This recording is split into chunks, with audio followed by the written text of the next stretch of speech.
Commander-in-Chief, the President of the United States, Joe Biden.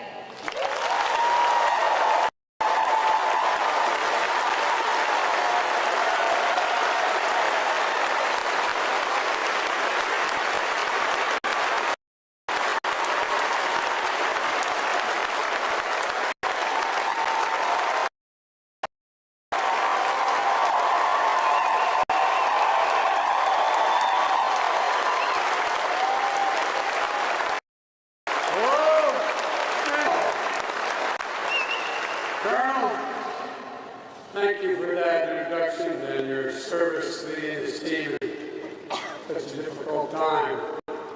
Because we know that as a whole family serves. I also want to thank Melissa. I know your next assignment is U.S. Transportation Command starts soon. So congratulations and thank you. And Sydney, you're 14 years old. When I was 14, please, at ease. I keep forgetting our president.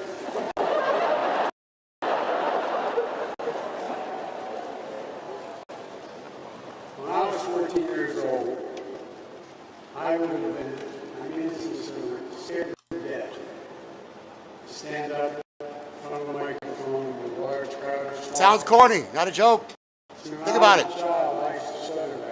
For real. I had great difficulty speaking in front of people. And so I expect that when you're president, you'll remember me. You're really quite a polished gentleman. Thank you. I know it's probably hard to have your dad deployed in Afghanistan, and I also know how proud you are of him and your mom, Chief Master Sergeant, for being a part of the leadership team here. Our son, Bo, served as a U.S. attorney for a while in Kosovo for a while. As a matter of fact, they wrote a war monument to him. And then he went on and joined the National Guard, gave up his job as Attorney General of the state of Delaware so he could go with his unit to Iraq. And we got promoted to Major. I said, Bo, you're now a field grade officer. I was in and out of Iraq and Afghanistan about 28 times. And he said, you're now a field grade officer. Yeah, I have no illusions. I know who runs the military, Chief Master Sergeant. So I just want you to know we know, okay? Thank you for your dedication and service. And, I want to thank you all your families for the sacrifices they made. And congratulations to having just a wonderful job. There's an awful lot of history in this space. Proud history for the British people, the brave heroes from the Royal Air Force pilots fighting to defend their nation. I'm sure everyone here knows the history. But just 6 hours after Britain and France declared war in Germany in 1939, 3 Wellington bombers took off from Mendenhall and bombed Nazi battlerships. Over the course of World War II, this base RAF bombers dropped nearly 28,000 tons of bombs on the Nazi Germany, flying more than 8,000 sorties. This base has been a significant source of British air power. Proud history of a proud nation. But I also know there's also an awful lot of American Air Force pride in this room tonight. World War II and the U.S. Army Air Force formed the 100th bombardment group. By the way, just so you know, my uncle, who was killed in World War II in New Guinea, was Army. He was the Army Air Corps. He got shot down in a reconnaissance flight. And he's looking down and thinking all these years, my God, what this Air Force has become is incredible. The 100th also ran more than 8,000 sorties in the Hostile Territory and supported operations from D-Day to the Battle of the Bulge for the Northern Armed Lines. And when they first arrived in the UK in 43, the unit took such heavy losses that earned the moniker that has been passed down to this day, the Bloody Hundred. The Bloody Hundred. So let me hear it for the 100th Air Refueling AK known as the Bloody Hundred.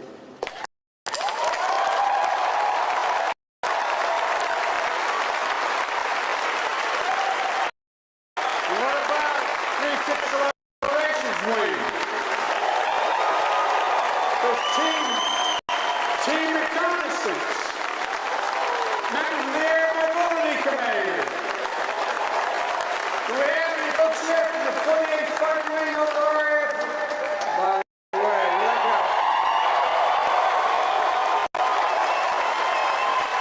I think maybe the 501st Combat Corps Wing from RAF Alkenburg. This may be a historic first Air Force base right here. There just might be a few members of the United States Army here tonight with us. Come on, man. To all of you airmen and soldiers, I want to say thank you. We owe you. We're so damn proud of you. So proud. And I only wish my major was here to thank you as well. Thank you for everything you do, for everything you are. There's nothing that Jill and I enjoy more than spending time with our troops and their families wherever we go in the world. I had the great honor of being in and out of Afghanistan and Iraq over 27, 28 times. I think Jill's the only second lady in American history that's come into the war zone, into Baghdad with me as well. You're the best in the country. That's not hyperbole. You're the ones who sign up and run toward it. Less than 1% of Americans make the choice that you make, that you made. But the rest of us, 99% of us, we owe you. We owe you big. I've long said that as a nation, we have many obligations, but we only have one truly sacred obligation. Only one. And that's to properly prepare and equip the women and men we send to harm's way, and to care for you and your families both while you're deployed and when you come home. And now that I have the incredible honor of serving as your Commander-in-Chief, I believe that even more strongly. You know, and I want to give an extra special thank you to all the families. As you heard from Jill, we belong to a proud military family. We know there's not just the person who wears the uniform, who serves. The whole family has to step up. The whole family makes sacrifices. The famous Irish poet said they also serve, only stand and wait. I watched all those months Bo was in Kosovo, and I watched all those that year he was in Iraq. She would stand at that sink leaving from school, drinking her coffee, and I could see her lips moving, saying that prayer, hoping that car never drove up in front of the house, hoping you never got that phone call. That's even more true this past year during the lockdown and safety precautions to curb the spread of COVID-19. Everyone in this room knows that our military families are essential to our strength. It's the key reason Jill relaunched Joining Forces to make sure we're doing everything we can to support our military spouses and children and their mothers and fathers as well, just like they support all of you. You know, you not only did an amazing job keeping COVID-19 under control on the base, you took care of each other and your mental health throughout the initiatives like your spouse-to-spouse connection and your wellness advocacy team. Thank you.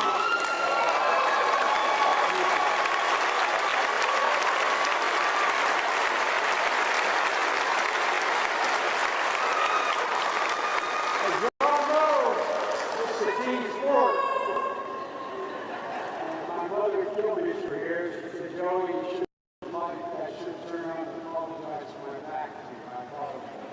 I figured out how to turn it 360. Folks, thousands of hours spent volunteering to make sure everyone got through this.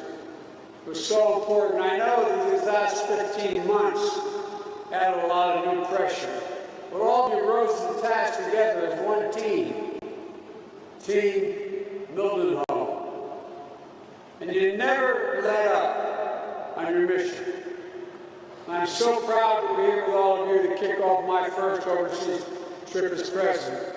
I've been in and out of here many, many times. I've visited well over 100 countries as president or chairman of the Foreign Relations Committee, or as vice president or chairman of the Foreign Relations Committee.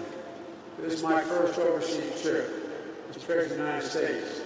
I'm heading to the G7, then to the NATO Ministerial, and then to meet with Mr. Putin to let him know what I want him to know.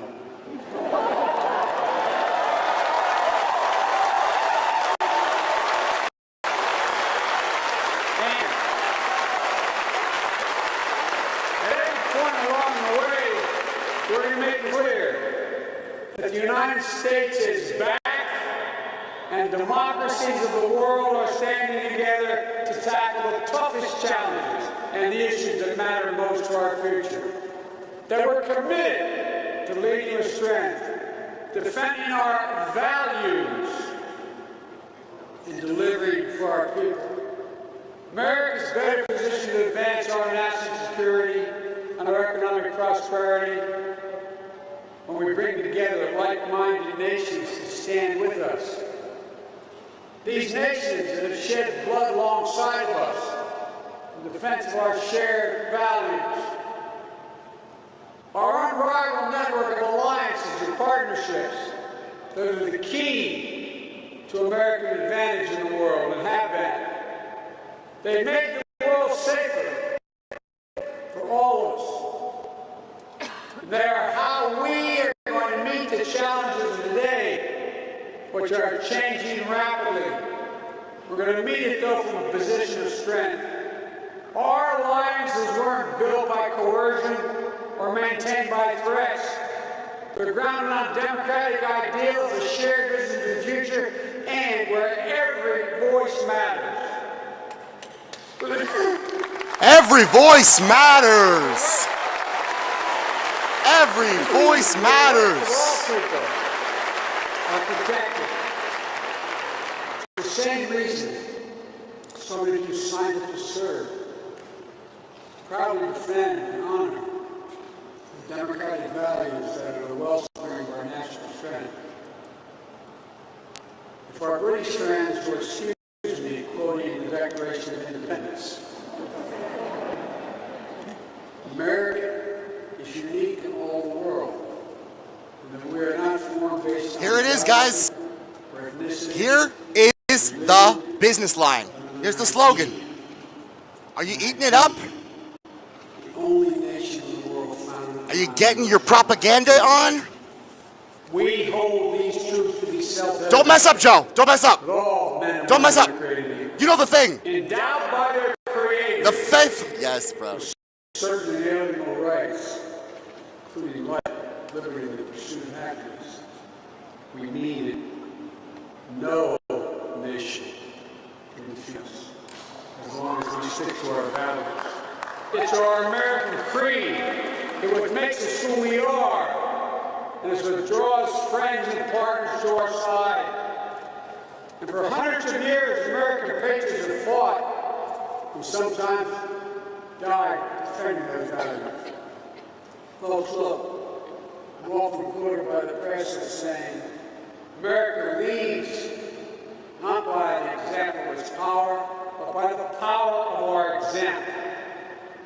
All of you, our service members stationed around the world, you are the solid steel spine of America, around which alliances are built and strengthened year after year. These partnerships have hardened and have been hardened in the fire of war. And and generations of Americans and service members fought like the original Bloody Hundred, and those RFA pilots, and those shared mission to World War II, flying, fighting, winning, it's done together. These bonds of history and shared sacrifice run deep and are strong. Eat it up, partisans. Eat up the lines. Eat them up. Yum, yum. The connection and camaraderie between our troops, this community of American citizens stationed in the UK, U.S. visiting forces and families, 20,000 strong, are not only warriors, you're diplomats, and you're bridge builders. You are the essential part of what makes up this special relationship between Great Britain and the United States. Over the next few days, as I said, I'll be participating in meetings with many of our closest partners, the G70 in Cornwall, then on to Brussels, the NATO Summit, the EU and the EU Summit. This diplomacy is essential because no single nation acting alone can meet all the challenges we face today because the world is changing. Quote another Irish poet, he said, the world's changed utterly. Terrible beauty has been born. We're in a different place than we were 10 years ago. Better position in a different place. We have to build the shared future we see. Future nations are free from coercion or dominance by powerful states. Where the global commons, the seas, the air, space, remain open and accessible for the benefit of all. To tackle this century's most pressing challenges, we have to do it together. We have to end COVID-19 not just at home, which we're doing, but everywhere. There's no wall high enough to keep us safe from this pandemic, or the next biological threat we face, and there will be others. It requires coordinated, multilateral action. We must all commit to an ambitious climate action if we're going to prevent the worst impacts of climate change, limiting global warming to no more than 1.5 Bro, degrees Celsius. this speech is hitting all the propaganda lines. We hold these truths to be self-evident. He said that. He said there's nothing we can't do together. He said no country can be. Now he's going to domestic policy. He's hitting all the propaganda points, bro. Literally, if this was an ice skating fucking competition, he hit everything. All points. You know what the Joint Chiefs told us the greatest threat facing America was? Global warming. Because there will be significant population movements, fights over land, millions of people leaving places because they're literally sinking below the sea in Indonesia. Because of the fights over what is arable land anymore. The G7, we plan to launch an ambitious effort to support resilience and development around the world by investing in high quality, high standard, physical, digital, and health infrastructure. We have to make sure that new technologies and norms of conduct in cyberspace are established, including addressing the growing threat of ransomware attacks. They're governed by our democratic values, not by autocrats. The democratic values. I love these little fucking buzzwords. In 2021, we're going to be driving this agenda together with our G7 partners. And also, I'll make it clear that the United States' commitment to our NATO alliance in Article 5 is rock solid. It's a sacred obligation we have under Article 5. The U.S. and the U.K. are both founding members of NATO, the strongest military and political alliance in the history of the world, and that's not hyperbole. Our troops have stood shoulder to shoulder around the world, including serving bravely in the mountains of the past 20 years. Our NATO allies have had our backs when it mattered, just like we've had theirs in this matter. And now we need to modernize our alliance, investing in our critical infrastructure, our cyber capabilities, and plus secure against every threat we faced over the last decade and the new challenges we're about to face as well. For the European Union leaders, I'll discuss how the United States can work with Europe to address the full range of issues that require the full strength of our transatlantic partnership, including working together to shape the new rules for the 21st century economies. And only after these meetings with our closest democratic partners to develop a common agenda and a renewed purpose, I'll travel to Geneva to sit down with the man I spent time with before, President Vladimir Putin. We're not seeking conflict with Russia. We want a stable, predictable relationship. Our two nations share incredible responsibilities, among them ensuring strategic stability and upholding arms control agreements. I take that responsibility seriously. But I've been clear, the United States will respond in a robust and meaningful way when the Russian government engages in harmful activities. Next war! Next war! Next war! Next war! Next war! We indicate that there are consequences for violating the sovereignty of democracies in the United States and Europe and elsewhere.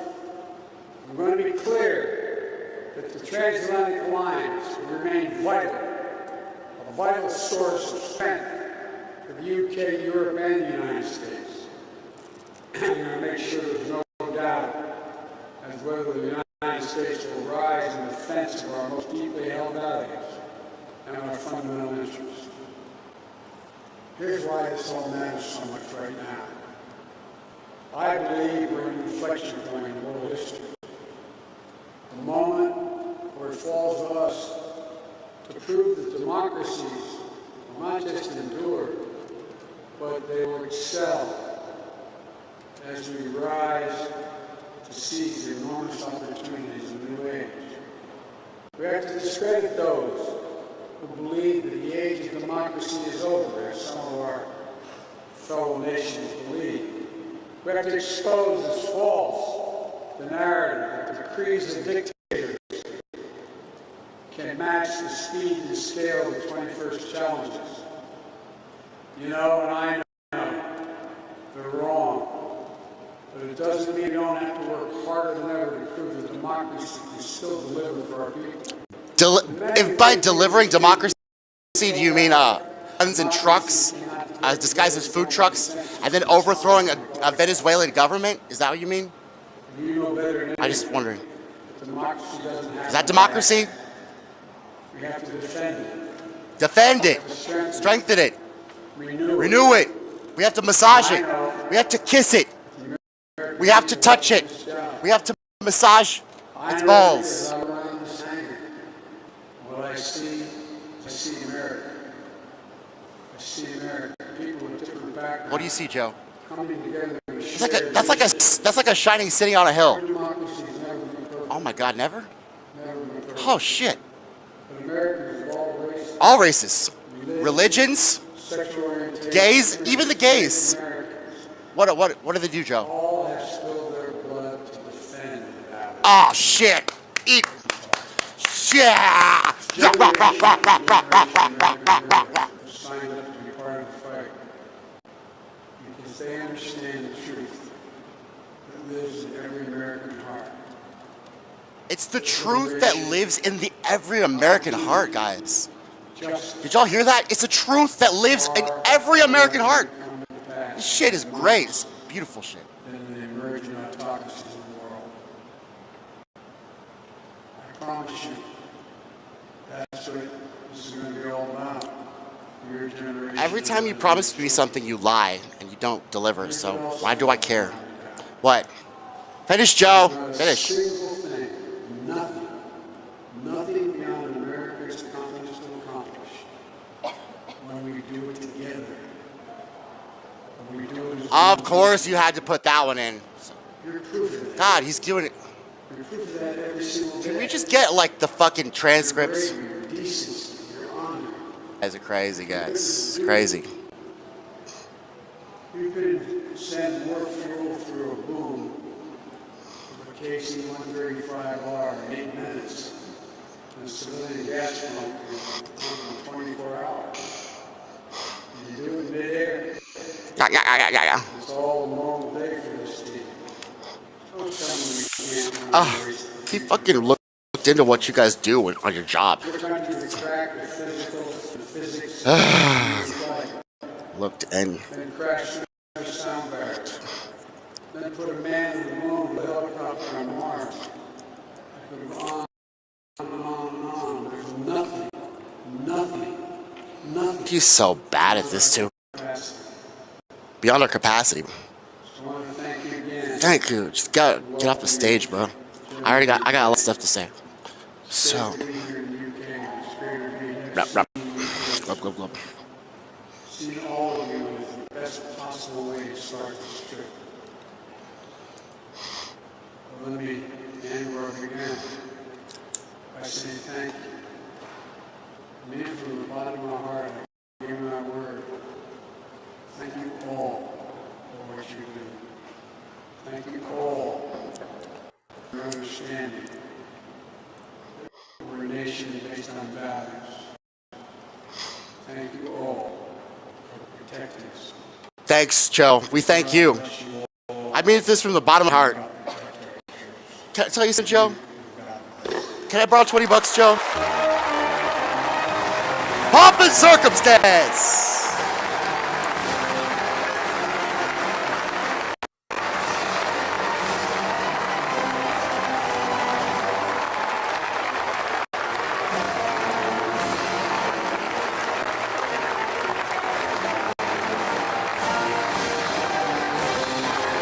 Y'all know I gotta let this play, right?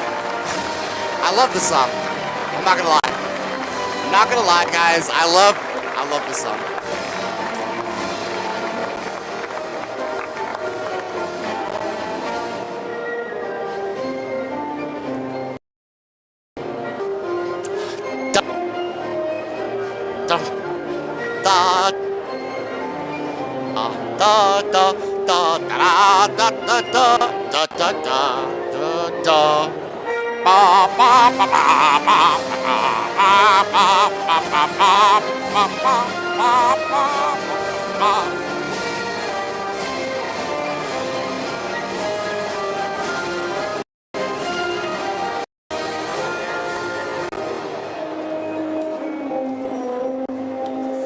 Love this song, love the big band songs. Guys, sorry guys. There's a few things I'm upset about.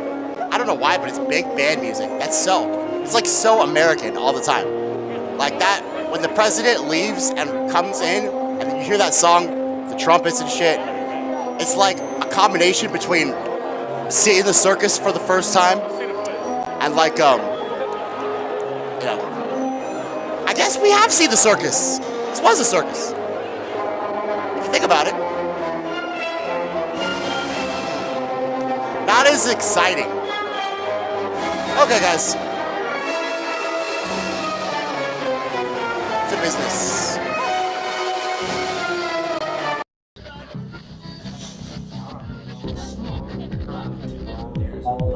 Hey guys, this is Tommy with Tommy Nation Politics. How's everyone doing today? Tommy Nation Politics.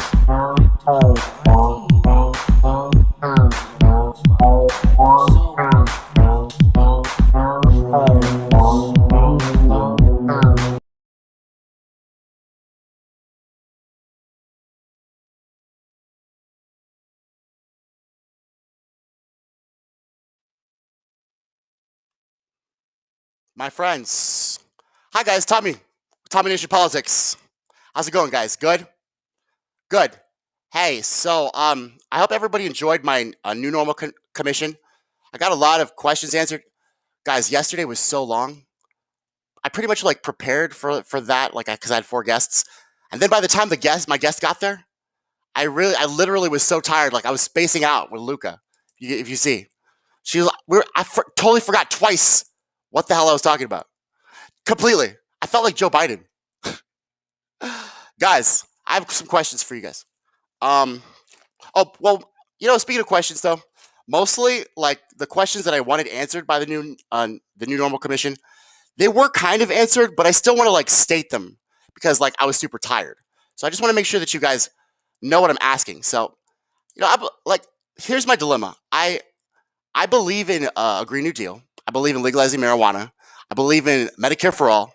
I believe that we can have a government that works for us and not the few. We have to do a few things to make some hard decisions.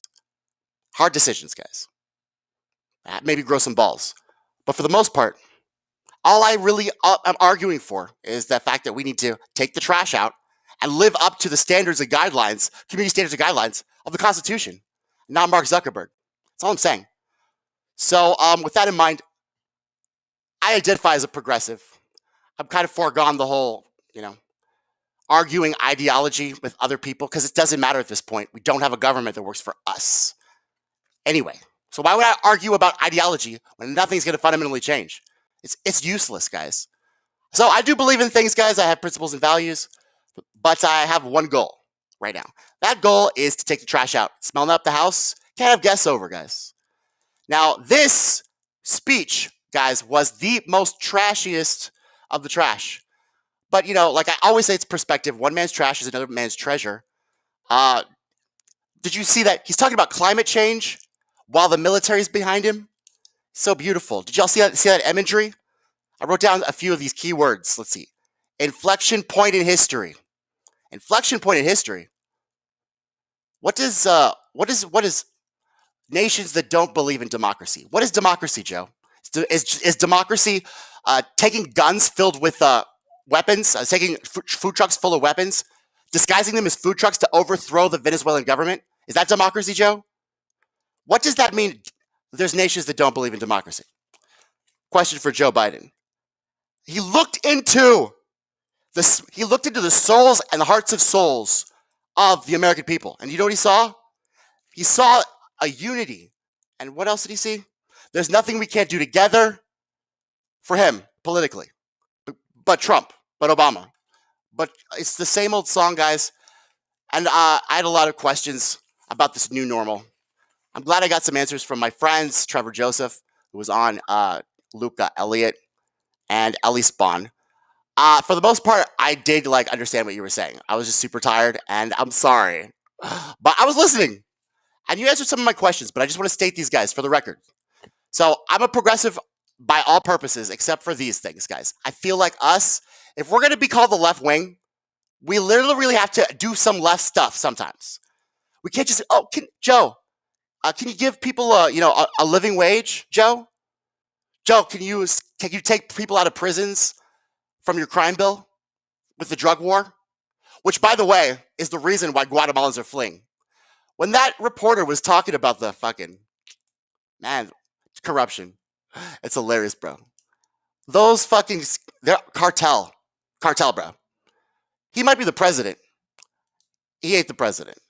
Neither is our president. It's all fucking hilarious. These people aren't even who they are. They're all just fake actors propping up an establishment that is increasing income inequality and making sure that the status quo is maintained. That's all it is. So as leftists, guys, why are we complicit in the expansion of the corporate neoliberal powers when it comes to Silicon Valley? I thought we were supposed to seize the means of production. How can you call yourself a left-winger if you do not agree that Mark Zuckerberg is not the most powerful person in the country? It's so ironic, the community standards and guidelines that are written by a billionaire who owns more wealth than the bottom 90% combined. That's who writes the community standards and guidelines, guys. Do you understand how fucking twisted this world is in society? Even more twisted, guys. We seem to literally be propping up, being complicit, and being completely okay with the Federal Bureau of Instigation, the FBI. You know that organization that was created by Hoover to infiltrate and destroy every left-wing organization that came up, the civil rights, Anything that would benefit unions, anything that would benefit the working class, the FBI literally infiltrated and destroyed. The only time they ever did anything good in history, and this is to this day, because they tried to overthrow Cuba 50 times the summer of the Bay of Pigs. They literally, all they do is try to overthrow countries with their friends, the CIA. Intelligence. No, they're not intelligence. They're instigators. But for some reason, we love Mueller. We love Comey. We're constantly listening to these guys, and we're giving them free reign to do coups in Venezuela. And for some reason, guys, we're falling for this propaganda that you can literally talk about climate change and not do anything about climate change. You can stand in front of the military. But Joe, what are you working on at this moment, Joe? Are you working on a military bill, legislation, to help people that are coming back from your wars, from your regime change wars? You know, when they step on a IED and blow themselves to kingdom come? Are you helping them to get over that shit? Are you helping them to get over the madness in which you lied us into a war for? When you stand right in front of the military and you prop them up and you say, oh, from the bottom of my heart, I just want to say this, thank you so much. Yeah, thank you so much, guys. Thank you so much. I sent you there. Thank you so much, guys. I made a lot of money. Thank you so fucking much. You know what he reminds me of? He reminds me of my uncle who fucking stole $20 out of my wallet, but he's so drunk he doesn't remember, and he asked me for $20. Yo, man, like, I just want to say from the bottom of my heart, man. Man, can I just say $20, man? I just gotta, thank you so much, man. From the bottom of my heart, I mean this, man. I just want to say, like, literally, this is getting old, bro. It's not only getting old, it's getting insulting. He stands in front of the military where he literally expanded the wars so that these sons of daughters of liberty could die. He talks about climate change. He doesn't have a goddamn thing that he's even putting forward. He's not pushing for anything, climate change-wise. Guys, what is he pushing for? Think about this. What is he pushing for? Is he pushing for climate change? What is he pushing for? What is happening? What are the actions taking place right now? Don't think about the flowery rhetoric. Don't think about the dementia-riddled old man, racist warmonger who's saying words from the bottom of my heart. What is happening right now? We're in 8 wars, guys. No climate change. No legalizing pot. No minimum wage. Nothing is fundamentally changing. His flowery rhetoric is not affecting change. A tentative deadline to strike a bipartisan deal on Memorial Day has come and gone, and on Friday, Biden once again spoke to, the Republicans. And this time he promised them, guess what? The Bush tax cuts. The Bush tax cuts, guys. The last Senate parliamentarian, the Senate parliamentarian is the guy that we can't have minimum wage, right? Well, the Republican Senate parliamentarian said, these Trump tax cuts, they're going to fucking cause income inequality. Don't do it. Do you know what the Republicans did to that Senate parliamentarian? They fired him. So ask yourselves this, guys. I don't know what it is. Is it not having balls, not having a spine? Is it not standing for anything? But why is it the Republicans can do whatever they want to do? And Joe Manchin has all this power. Ask yourselves that. Is it because Joe Manchin's so great? No, it's because you guys are so weak. You are weak. You are weak. You are spineless. You stand for nothing, and you lose all the time. You stand for nothing. Once again, the Bible coming at me with the best analogy. Wise man builds his house upon the sand. Who's the sandman? You know the thing. By the late 1990s, the old New Deal labor Democrats were extinct, brats. Reaganism, neoliberalism, things that are disguising themselves as classical liberalism. Classical liberalism, John Locke, life, liberty, right for property, right? Yeah, so free government. Sounds good, right? Who are they talking about? Not us.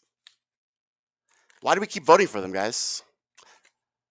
Joe Manchin came to power because people were sick of George W. Bush, but they were so conservative. So they elected a conservative Democrat to kind of just split the people in West Kentucky. I don't get what these states are thinking. Mitch McConnell, Joe Manchin, I don't know what exactly they pull. Maybe it's that flowery rhetoric you just heard with that speech that Joe did.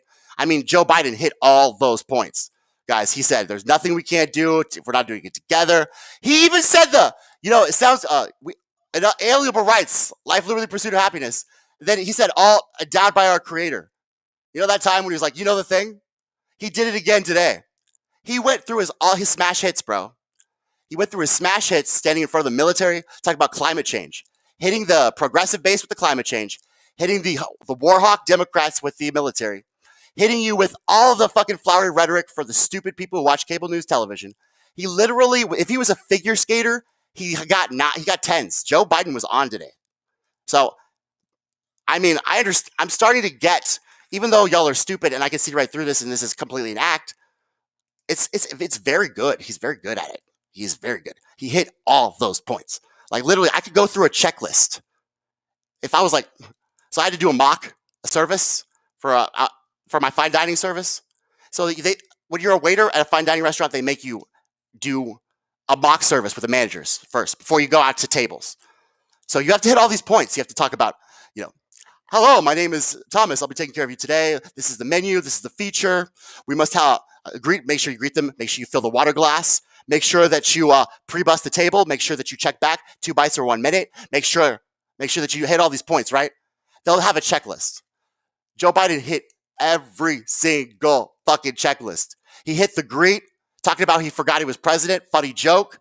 Comes out there with, there's nothing we can do together. From the bottom of my heart, I apologize that I sent you into these wars. This guy is fucking good, bro. After 40 years of lying, he got good at it. I'll tell you that. So, I mean, like, I don't judge people that voted for Joe Biden. I just ask you guys to look at the actions today and make a free-thinking and innovative and open-minded decision about the path, guys, because it's not working out the way you wanted it to. It's not. Nothing's fundamentally changing. As retail prices rise, companies try not to say it out loud. No minimum wage. They're raising our taxes, and retail prices are rising. Gas is rising, which has nothing to do with the president. But it's just hilarious, guys. It's just hilarious. Because executives are once again collecting their golden parachutes. Consumers are paying more for clothing, groceries, and goods. This is from Matthew Boyle in the Associated Press. Today at 11:06 Central Standard Time. From clothing to cereal to trash bags, prices are going up fast, but many companies aren't saying that, at least not in the language most shoppers would recognize. Oh, are you selling that in a different kind of language, sir?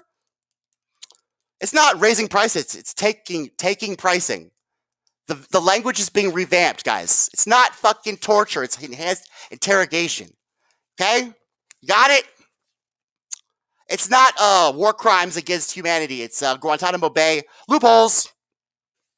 Why are we complicit as leftists, guys? Do you know we're next, right? You know we're about to be next. Right after they get rid of these QAnon conspiracy theorists, guess who's next? The leftists. Why? Because someday we're gonna see a kid dying on television because of some kind of fucking Israeli sniper. That's gonna put a leftist over the edge a little bit. They're gonna start to react like a human being and not a fucking puppet cuck. Then they can't have that. They can't have it, shit. They don't want you to react. Please don't react, guys. Keep voting for Biden. Trump. Don't react, please. Whatever you do, don't give a shit. And by the way, keep voting the same fucking people in that fucking put you in a war and killed your families. Please don't react.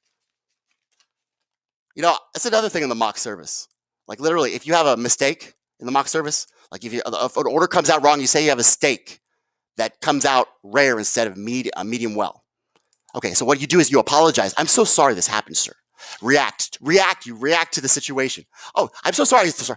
I will get my manager right on this. Would you like a soup while you're waiting? Yes, you offer them something. Joe Biden offers nothing. Isn't that hilarious? He offers you the chance to not have Trump. It's great, bro. I mean, he's like how to masturbate? What the fuck does that mean? I mean, I don't that okay, so this time you made me lose my train of thought. Okay, it wasn't me being tired. Jesus Christ. What was I talking about? Masturbating, yeah. It's the thing guys do. I think women do too, but I'm not a woman. Bro, I learned a lot yesterday.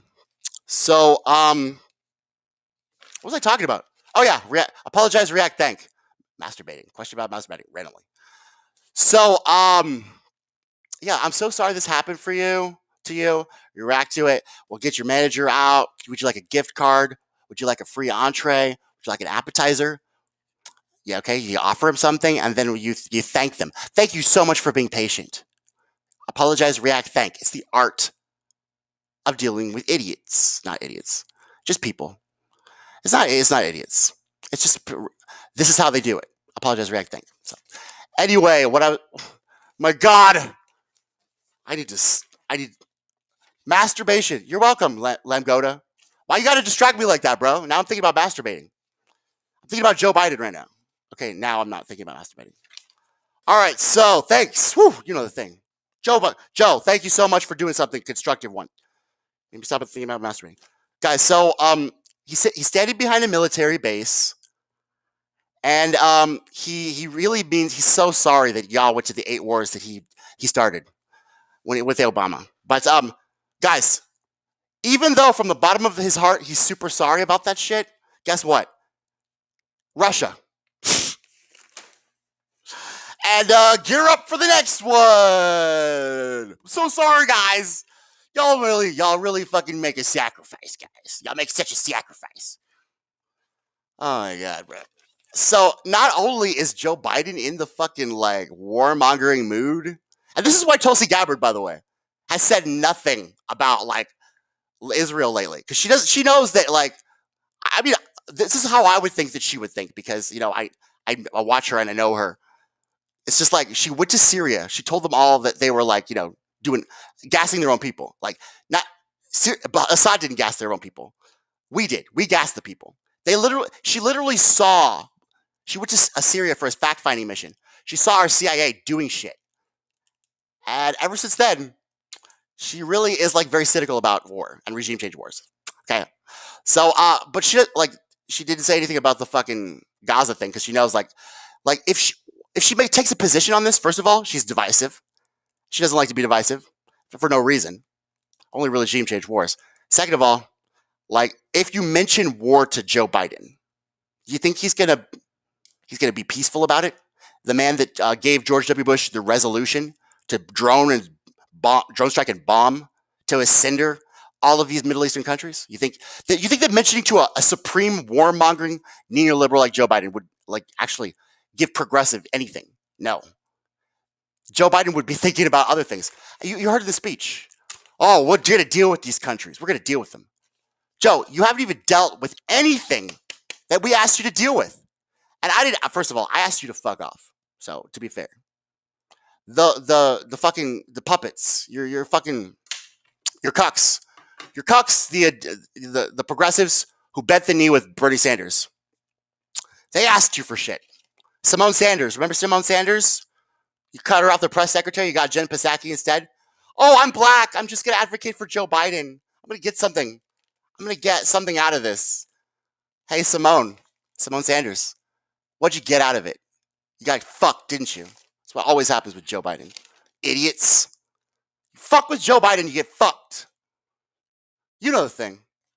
I don't understand how you guys keep fucking with this guy, bro. He fucks you over every time you fuck with him. Every time, bro. Senate parliamentarian. Oh my God. Every time you fuck with Joe Biden, you get knifed in the back. You do. It's like Delilah and the Philistines, bro. Why? Why you keep going back? Why you keep going back? It's funny, bro. Oh no, we still have to fucking do it from Joe Biden, even though he fucking knifed us in the back twice today. So the Republicans are getting on this warmongering train too. GOP Senator Roy Blunt says the U.S. should treat Russia like a virtual criminal enterprise. Okay, so let me read this again. This is from, by the way, CNBC. GOP Senator Roy Blunt says that Russia's a criminal enterprise. Russia's a criminal enterprise, guys. Not the Democrats and Republicans that robbed us this March. It's hilarious. All right, Roy, let's hear what you got. Roy said Sunday that the United States should treat Russia as a criminal enterprise following recent cyber attacks in the U.S. Blunt, a Republican from Missouri, made the comments during an appearance on NBC Meet the Press, when was asked by moderator Chuck Todd, oh, Chuck Todd, he's a peach. Chuck Todd about how the U.S. is getting along within the Afghanistan region and the Russian intelligence. Oh my God, the page. What the hell? And the Russian what? I don't care. Anyway, so long story short, guys, Republicans, Democrats, they jumping on the war train. We're getting out of Afghanistan, apparently 9/11, and Russia is a criminal enterprise. Retail prices rise. Companies are saying that out loud. They're changing the language. It's literally Nancy Pelosi's favorite thing to do. She loved to change the language. She literally didn't let us get a stimulus because Trump had some language in there she didn't like. She had to change the language with her lawyers. Democrats are hilarious, bro. They like to mess with fucking language. That's why their speeches are so good. That's why they hit all the points of the propaganda. They're fucking really good liars. So, it's funny that even though he's not doing anything for progressives or the middle class or the military families or anybody at all, except for him enriching himself, his family, and funneling the wealth to the donors that funds his campaign chest. Even though he's not doing anything for us, and we're still afraid of Trump going after him, tying him in legal fucking situations all up and down New York Strip. His little baby, the infrastructure bill, it's not going anywhere either. What the fuck, bro? You can't even be as bad as Obama. Obama at least passed Obamacare his first term, bro. If you don't pass some meaningful legislation at all, the only thing you've passed, Joe, is the American Rescue Plan. And literally, it was a fucking crisis. What the fuck, bro? Are you fucking stupid? Are you lazy? I think you're just lazy. You're really not this tired and dementia riddled. Even if I was dementia riddled, I still could fucking pass some other legislation besides a crisis American Rescue Plan, in which most of the money in that plan literally was your donor money. It wasn't ours. We had $1,400 checks. Your donors got everything else. Joe, you can't even pass a goddamn infrastructure bill that nobody knows even what infrastructure is or what you're talking about or your context. And nobody's going to ask questions because the mainstream media is fucking on your dick. Literally, the mainstream media is on your dick. Nobody's asking you questions. You're literally just standing up without any fucking nobody's telling you anything.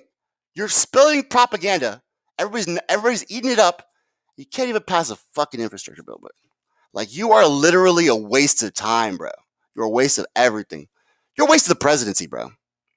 For the longest time, the presidency has been it's like if you play Monopoly and you're the king shit, right? But of gangbangers. So they killed every single gang. They've eliminated most gangs that would rival them. The Bloods, the Crips. They keep them under wraps. They fucking destroyed the Whigs and the Tories, the Republicans and Democrats. They're the largest, oldest, most evil gangs, and they really know how to share territory. They know how to share property, which are their puppets, and they know how to share the fucking they relate to you so well. Did you hear that story that Joe Biden put in about he found out what some kind of air technician does, Air Force technician does? I know what you have to do every day. You have to go sprinkle the sprockets on the sprockle sprinkler, right? That's what you do. I relate to you. Will you vote for me? You know the thing. I mean, he told you a story about something that you do every day. Guys, is it really that easy for you to fucking really just, that's it? That's all he needs to do? He's not doing anything else, guys. For real.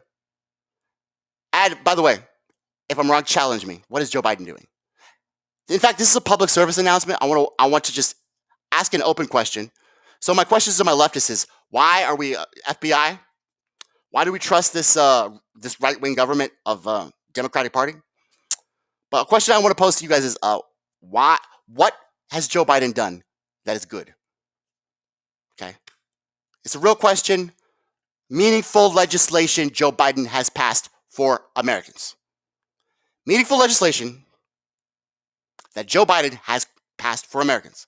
Can you please give me that evidence? There isn't any. But you partisans are lazy. You also don't look up things. You ask me for proof. But That's a challenge. Okay, so if you give me something, guys, here's something. So I'm just gonna try to be like the corporations right now. I'm gonna reward you. I'm gonna give you positive reinforcement. Okay, right now. So if you give me a piece of evidence that has Joe Biden doing a meaningful piece of legislation, you get a Tommy Nation Politics t-shirt for free. I'll air gun it to you guys the capitalist way. Y'all be free thinking, innovative,